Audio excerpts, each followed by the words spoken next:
অপমানিত স্থানে কখনো দ্বিতীয়বার ফিরবেন না। যোগাযোগের তৃষ্ণায় মারা যাবেন, তবুও যোগাযোগ করবেন না। আবারও বলছি, কখনোই না।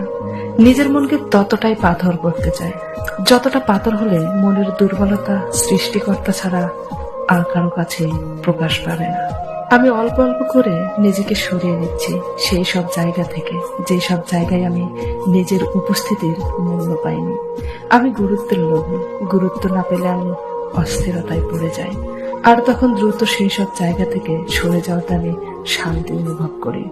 বন্ধুত্ব, আত্মীয়তা কিংবা পছন্দের মানুষজন সবকিছু আমি হেসে হেসে ত্যাগ করতে পারি, যদি না সেখানে গুরুত্ব না পাই। নিজের প্রতি এতটুকু ভালোবাসা থাকাটা অবশ্য দোষের কিছু না। রবি ঠাকুর একটা কথা বলেছিলেন, পৃথিবীতে কাহারও অভাবে অধিক দিন কোনো কিছুই শূন্য থাকে না।